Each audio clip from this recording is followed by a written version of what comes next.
Qué bueno. Vamos a seguir con la enseñanza que comenzamos la semana pasada. Entonces repite conmigo otra vez la palabra certeza. La fe es nuestra certeza. Amén. Hebreos 11 y 1 dice, es pues la fe, la certeza de lo que se espera, la convicción de lo que no se ve. Hebreos 12 y 2 dice, puestos los ojos en Jesús, el autor y consumador de la fe, el cual por el gozo puesto delante de él sufrió la cruz, menospreciando el oprobio, y se sentó a la diestra del trono de Dios. Entonces, hemos visto la semana pasada que la fe es una certeza. En el Antiguo Testamento la fe era la certeza de lo que se espera. Pero en el Nuevo no. La fe es la certeza de lo que hemos recibido. Ahora nosotros no estamos en la fe de Hebreos 11, tú y yo vivimos en la fe de Hebreos 12. Jesús fue el autor de nuestra fe en su resurrección y el consumador en su ascensión. Y hoy día nuestra fe es la certeza de lo que hemos recibido en Cristo en su obra terminada. Y terminamos la semana pasada viendo que la fe viene por el oír y el oír por la palabra, no de Dios, pero como el griego dice, palabra de Cristo. Cuando tú escuchas acerca de la obra terminada de Cristo, cuando tú escuchas acerca de lo que tienes en Cristo y quién tú eres en Cristo, eso naturalmente va a producir fe. Esa es la razón que el apóstol Pablo casi nunca habló del tema de la fe. No era necesario porque todas sus enseñanzas era la material que iba a producir fe. Las realidades de nuestra posición en Él. Entonces vamos a regresar ahora a Romanos 10. Romanos 10.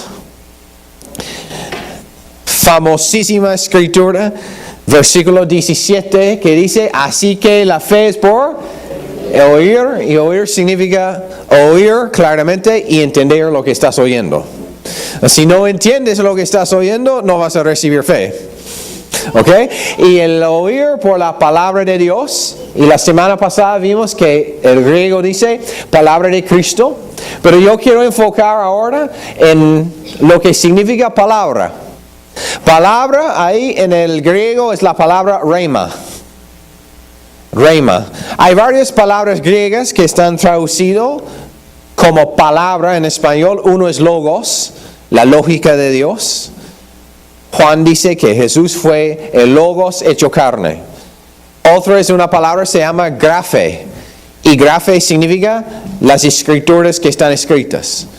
Por ejemplo, cuando Pablo dijo, toda escritura está inspirada por Dios, es la palabra graphe. Pero rhema es una palabra distinta.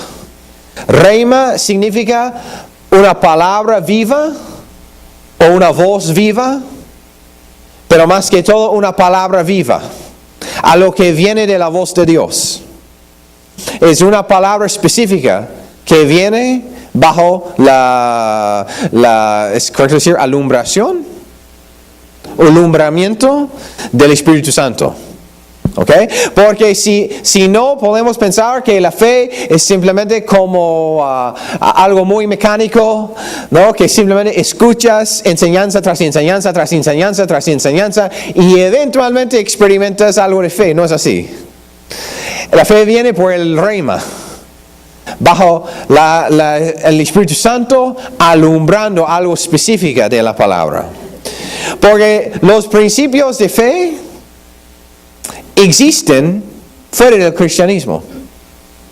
El poder de tus palabras, poder de tus pensamientos, el poder de lo que tú imaginas, tú puedes leer eso en cualquier libro de autoayuda, en cualquier libro de coaching, psicología. Hasta en otras religiones. Tú puedes encontrar otras religiones que creen en el poder de tus palabras, en la importancia de no pensar negativo. Pero hay algo distinto en lo que nosotros estamos predicando.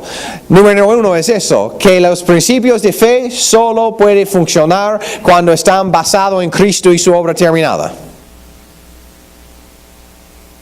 Nosotros estamos ejercitando principios de fe para caminar en lo que fue proveído en la muerte, sepultura y resurrección de Cristo.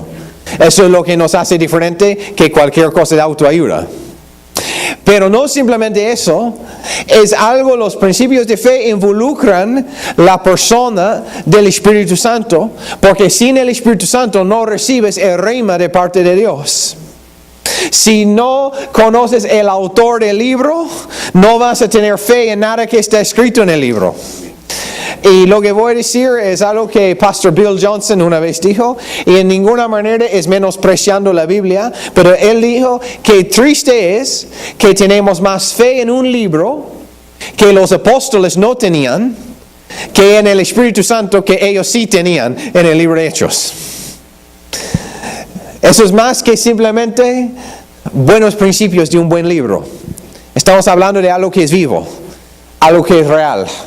Y el reima es cuando el Espíritu Santo alumbra, hace real una escritura en tu vida. Y ahí es donde tú experimentas fe. Estaba comentando en el primer servicio que el año pasado, antes que yo entré a una etapa muy fuerte, económicamente, emocionalmente, en varios aspectos, un día desperté en la mañana. Y en esta etapa yo estaba estudiando y leyendo mucho los Salmos. Y el Espíritu Santo me puso específicamente leer Salmos 144.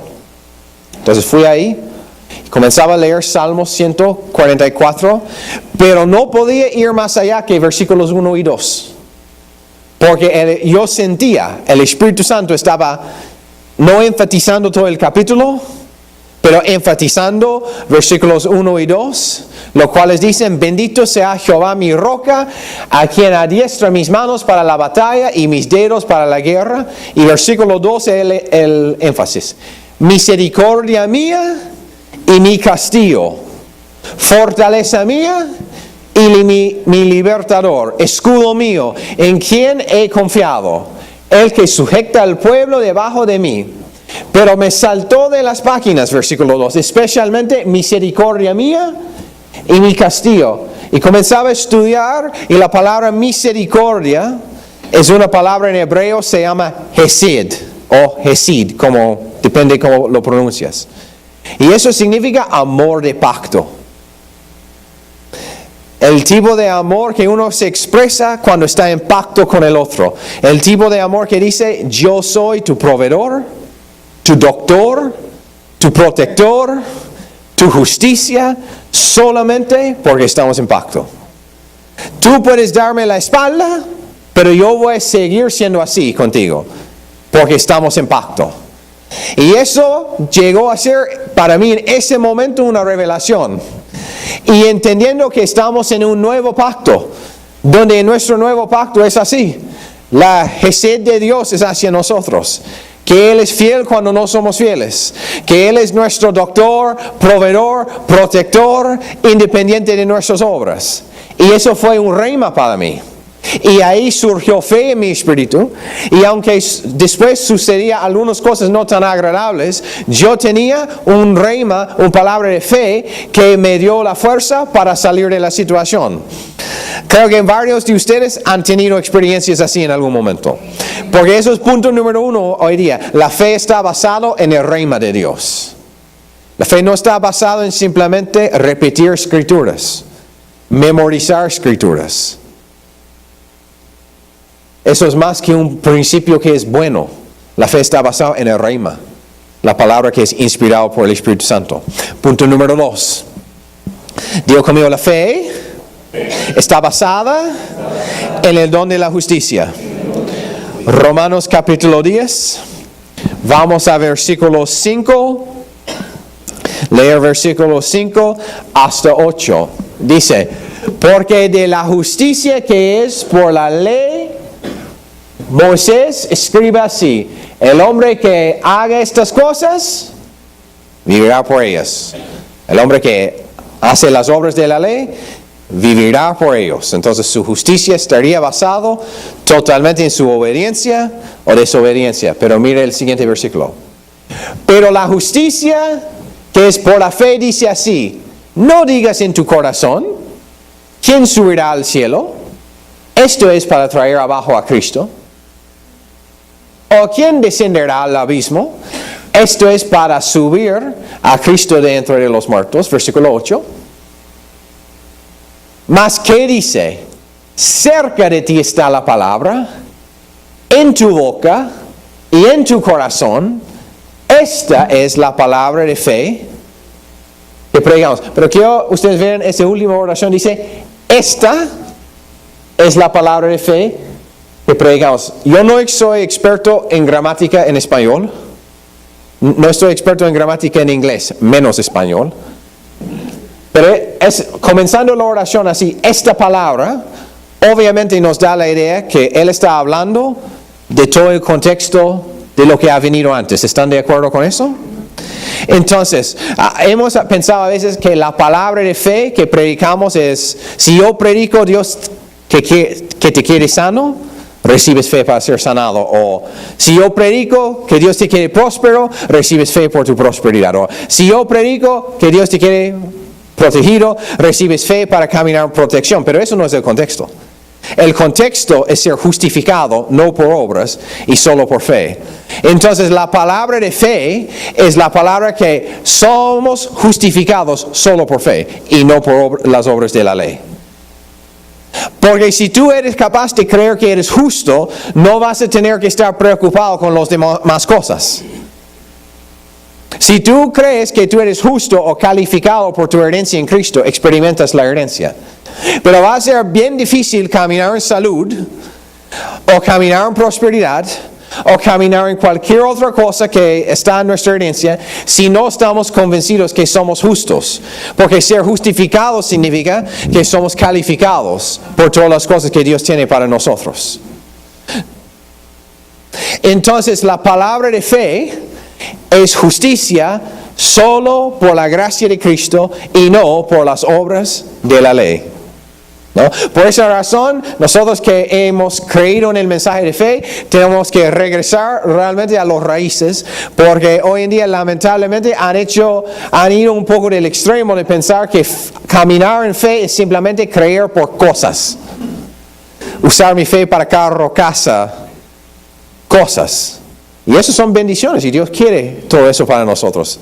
Pero el fe principalmente es para estar establecido en tu posición como la justicia de Dios. Porque cuando ya tienes eso claro en tu corazón, las cosas vienen más natural. Salud, provisión, viene natural sin ejercitar mucha fe. Es más una batalla en tu mente creer que eres justo que creer que eres sano. Yo creo eso totalmente. Yo creo que es más una batalla creer que eres justo que creer por provisión. Porque el enemigo número uno de la fe es culpa o condenación. O sentir que no soy suficientemente bueno. O quizás no he hecho todo exactamente correcto para recibir. ¿Cuál es la famosa pasaje sobre la fe que todos nosotros sabemos? Marcos capítulo 11. Seguro que algunos pueden decir las escrituras de memoria. Versículos 22 hasta 24. Respondiendo Jesús le dijo, ¿qué? Ten fe en Dios, o como el griego dice, tenga ¿cómo es? La clase de fe de Dios. O sea, es más que tener fe en Dios, es tener una clase de fe como Dios tiene. Porque de cierto os digo, que cualquiera que dijere a este monte, quítate y échate en el mar, y no dudaré en su corazón, sino creeré que será hecho lo que dice, lo que diga, le será. 24. Por tanto os digo que todo lo que pediréis orando, creed que lo recibiréis y os vendrá. Yo creo eso totalmente. Que si tú crees en tu corazón y declaras con tu boca, vas a recibir. Pero hay algo muy importante aquí. Cuando Jesús enseñó ese pasaje, estaba hablando a una audiencia judío. Recuerda eso por un momento. Por lo tanto, antes que leemos estos versículos, es la parábola, bueno, no parábola, es una historia, donde Jesús maldijo el árbol de ¿qué? De la higuera. ¿Por qué eso es importante? Porque dentro de todo el Antiguo Testamento, La higuera o el árbol de la higuera era símbolo de la nación de Israel. Y más allá que antes que eso fue símbolo de la nación de Israel, cuando Adán y Eva pecó y cayó y se daban cuenta que estaban desnudos, para acercar a Dios se vestían en hojas de la higuera. Entonces, por la persona con la mentalidad judía, ellos entendían que la higuera era símbolo de su pacto, del pacto de la ley, el pacto mosaico, el sistema de sacrificios. ¿Están conmigo? Y Jesús dijo, antes de enseñar sobre tener la clase de fe de Dios, Él dijo, voy a maldecir la higuera. Él estaba haciendo más que simplemente maldecir un árbol por maldecir el árbol para hacer una pequeña demostración. No. Él estaba diciendo, yo estoy maldiciendo todo ese sistema de justicia por obras. Y cuando tú captas eso, vas a tener la clase de fe que Dios tiene. Porque la fe no va a operar por tus obras, va a operar simplemente por creer en mí. Por esa razón, cuando lees los evangelios, las personas que Jesús dijeron que tenían gran fe, nunca fueron judíos. Siempre eran gentiles. ¿Por qué? Porque los gentiles no estaban tratando de merecer a nada. Porque ellos sabían que no tenían pacto. Entonces su fe realmente era una fe verdadera. Porque simplemente confiaban en la bondad de Jesús y nada más. Y recibieron. Entonces Jesús está diciendo, tú tienes que dejar de confiar en justicia por tu propia habilidad y obras, o tu habilidad de, como los religiosos dicen, ponerte derecho con Dios, y simplemente creer que Jesús es tu justicia. Y cuando tú crees que Jesús es tu justicia, ya tienes la clase de fe que Dios tiene. Y vas a ser capaz de hablar y ver las montañas echadas en el mar, por decirlo, y vas a recibir lo que estás declarando. ¿Por qué? Porque tú sabes que el base por tu fe es simplemente Cristo como tu justicia, la obra de Cristo y no tus obras. Esas son buenas noticias. El padre de nuestra fe es ¿quién? Abraham. No existe un hombre más imperfecto, por decirlo, en la Biblia. Regaló su esposa a otro hombre 2 veces para salvar su propia vida. Dijo una mentira y Dios dijo, eso es mi profeta. Está llamado el padre de nuestra fe. ¿Por qué? Porque su fe fue basada en el hecho que él creía que él fue justificado por fe y no por sus obras. ¿Están conmigo esta mañana? Entonces, número 1 es, la fe está basada en el reima, pero número 2, la fe siempre está basada en el don de la justicia. Porque la culpa y condenación siempre es un obstáculo para tu fe.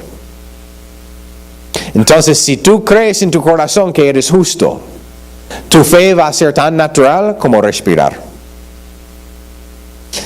He comentado aquí muchas veces, si una persona es consciente de su respiración natural, tiene un problema respiratorio. Si tú vives tu vida tratando de ser consciente si tienes fe o no, o si tienes suficiente fe o no, ya tienes una crisis en tu fe. Porque la fe es natural. Porque desde el corazón mana la vida. Eso nos lleva a punto número 3. La fe se opera desde nuestro corazón. Romanos 10, vamos a regresar ahí.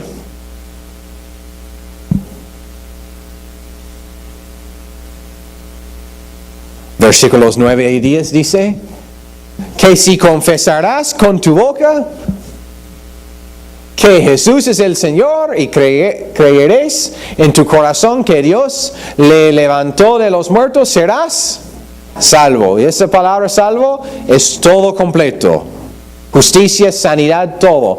Y si confesares con tu boca que Jesús es el Señor y crees en tu corazón que Dios le levantó de los muertos, serás.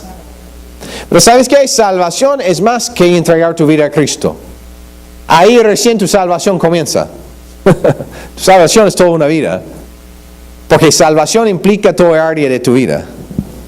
Entonces, en la misma manera que entregaste tu vida a Cristo, es la misma manera en la cual vives. Crees en tu corazón, confiesas con tu boca y lo ves la manifestación. Pero el problema es, muchas personas confiesan, pero no la tienen en su corazón. Confiesan cosas con su boca, pero son cosas que no han establecido en su corazón. Pero la fe no va a operar desde tu intelecto. Va a operar desde tu corazón. Entonces tenemos que presentar la evidencia a nuestro corazón. La fe es la convicción o evidencia de lo que no se ve. Todo lo que tenemos en Cristo no podemos ver con ojos naturales. Entonces tenemos que convencer nuestro corazón. Y eso comienza con el oír, el reima de Dios. Entonces, para convencer tu corazón no es simplemente repetir escrituras, es una obra de dos cosas: la palabra y el Espíritu Santo operando juntos. Es la relación con el Espíritu Santo junto con meditación en la palabra. Es meditar en la palabra y es también orar en el Espíritu para recibir la luz de la palabra. Y eso es lo que vas a crear fe en ti. Entonces, ¿cuántos les gustaría saber cómo establecer sus corazones? Voy a darles unos puntos rápidamente. Entonces, cuando estás creyendo por algo, voy a darte 5 cosas prácticas para ayudar a tu corazón en ser establecido. Número 1 es siempre tienes que acordar del amor de Dios hacia ti. Tú tienes que echar raíces en el amor de Dios hacia ti. Tú no puedes confiar en la palabra de una persona si tú no crees en la naturaleza o carácter de esa persona.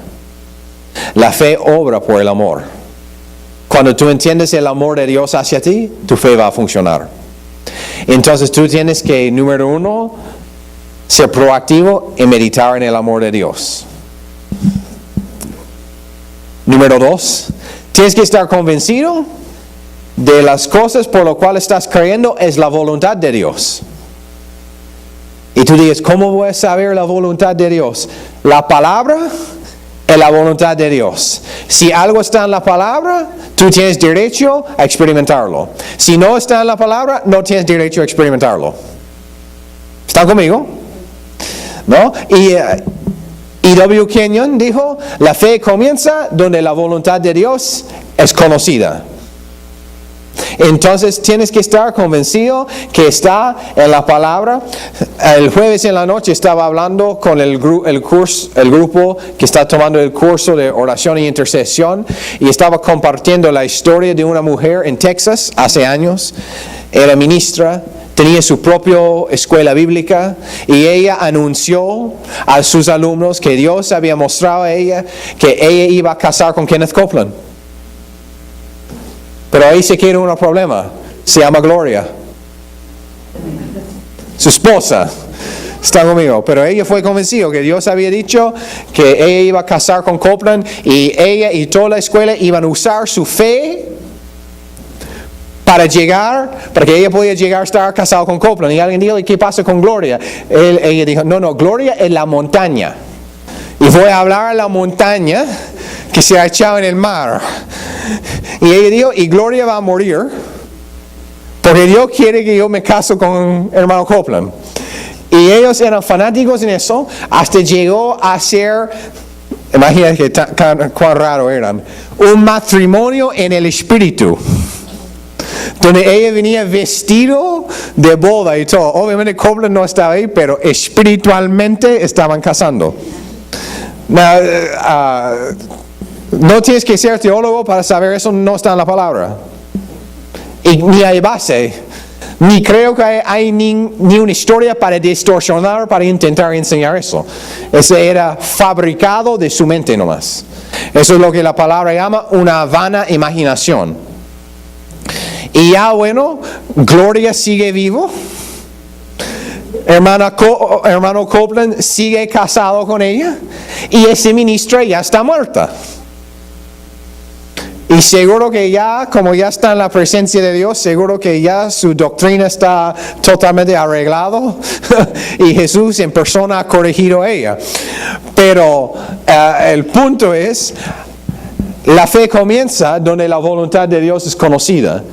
Y la voluntad de Dios es la palabra. Entonces tienes que estar convencido del amor de Dios. Tienes que estar convencido que es la voluntad de Dios. Y tienes que estar convencido de lo que tú estás creyendo fue provisto en la obra de Cristo. Por ejemplo, sanidad, protección, todas las bendiciones de Dios, tú puedes encontrar en el Antiguo Testamento.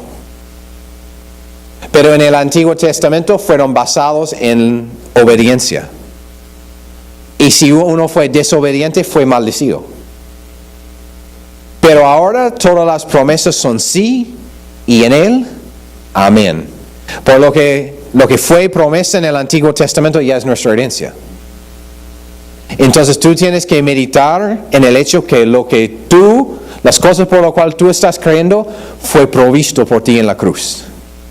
Que tú estás calificado por todo lo que está, no voy a usar el iPad por ejemplo, pero lo que está en esa palabra. Ok. Y después de estar convencido de eso, tienes que verlo. Tienes que verlo. Tienes que verlo en tu interior. La herencia o las cosas que tenemos en Cristo, vamos a verlos en nuestro interior antes de verlos en el exterior. Tenemos que verlos con nuestra imaginación, una imaginación de fe, antes de verlo manifestar. Y después de verlo, tenemos que declararlo. Hablar en acuerdo con la realidad. Hablar en acuerdo con lo que estamos viendo en nuestro corazón. Porque dice ahí, si crees en tu corazón y confesarás con tu boca, serás salvo o experimentas tu salvación. Entonces tienes que verlo en tu corazón, pero ahí tienes que confesar o declararlo. Y el último es, tienes que actuar. Porque la fe siempre actúa sobre la palabra de Dios. Entonces, ahí tienes que alinear tus acciones con tu confesión y la visión dentro de ti. Amén. Amén. Porque la fe está en nuestro corazón y trabaja desde nuestro corazón. Último punto ahora. Santiago 1, 2 a 4. Y nuestro último punto, quizás es lo más importante. La fe siempre trabaja con paciencia. La fe siempre trabaja con paciencia. Paciencia no es una palabra de profanidad por si acaso. Muchos seres humanos no les gusta tener paciencia. Pero en la Biblia, paciencia no se refiere a estar con brazos cruzados esperando. Paciencia bíblica es tener perseverancia. Fe y paciencia es la habilidad de seguir creyendo, de tener la perseverancia de seguir creyendo cuando no veas cambios con tus ojos naturales. Y mira esa hermosa escritura, dice, hermanos míos, tened, ¿qué clase de gozo? Por sumo gozo. ¿Cuántas personas quieren sumo gozo en sus vidas? Dice, cuando en ¿qué? Diversas pruebas. Hay varias definiciones por la palabra prueba ahí, pero uno es la palabra crisis.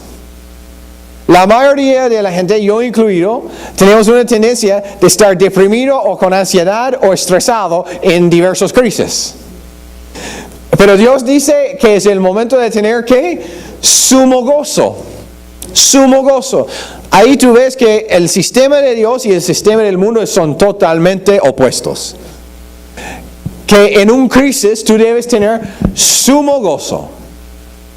Y versículo 3 dice, sabiendo que la prueba de vuestra fe produce paciencia o perseverancia.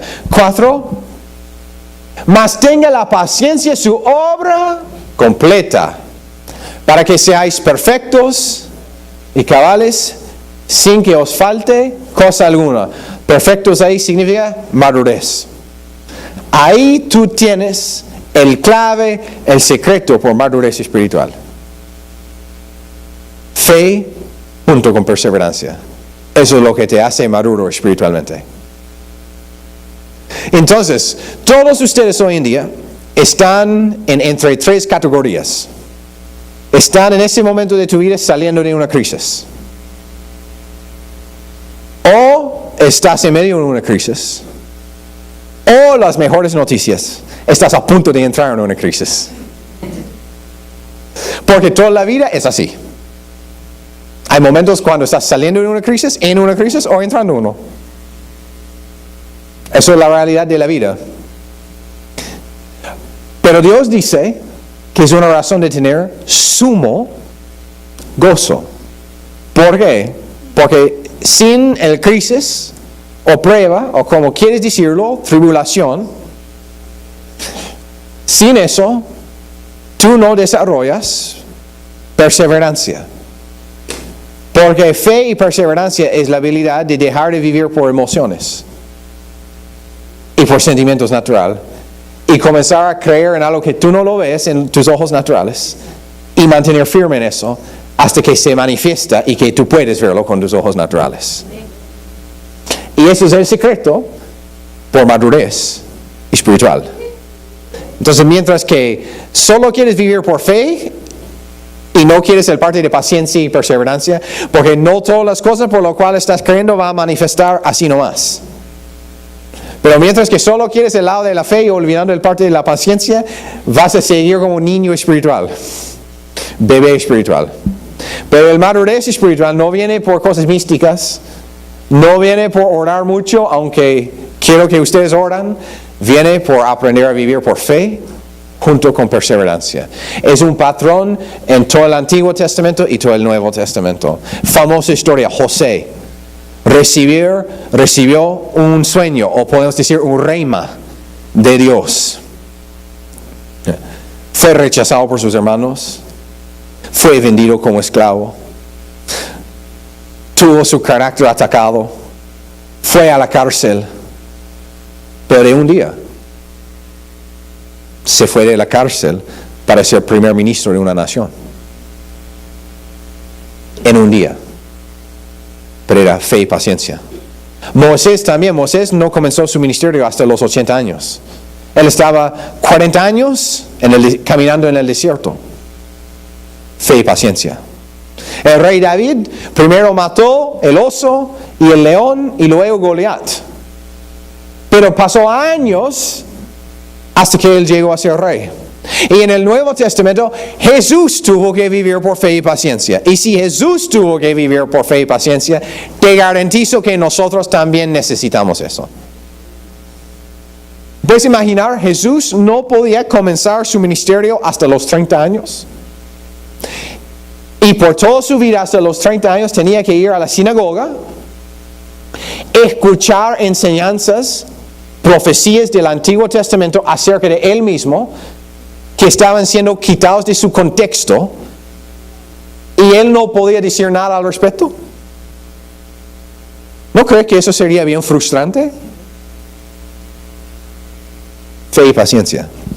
Y el apóstol Pablo tuvo su encuentro con Dios, su encuentro con Cristo, fue ciego, 3 días después fue sanado, comenzó a predicar y causó tantos problemas en la iglesia, lo mandaron a Arabia, porque estaba intentando de cumplir un llamado antes de su tiempo.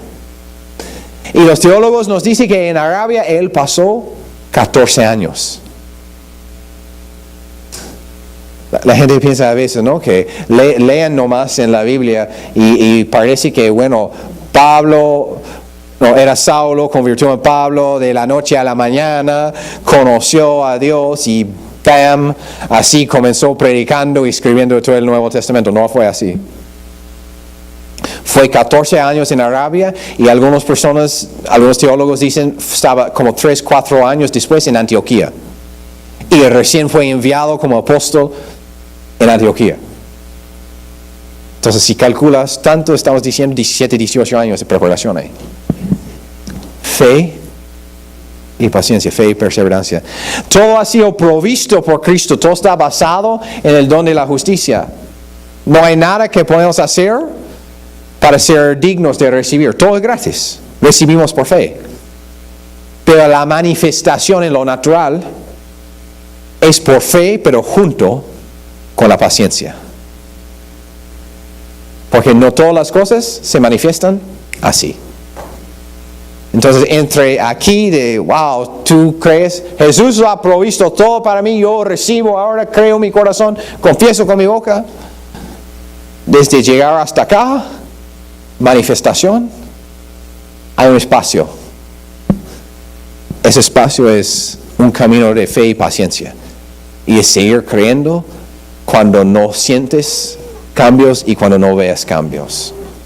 Pero cuando llegas a la manifestación, no simplemente obtengas las cosas por lo cual has estado creyendo. Tú mismo has sido transformado. Porque Dios no simplemente quiere, ¿cómo voy a decirlo? Dios no solo quiere hacer algo por nosotros, Él quiere hacer algo a través de nosotros. Voy a repetir eso. Él no simplemente quiere hacer algo por nosotros, pero algo a través de nosotros.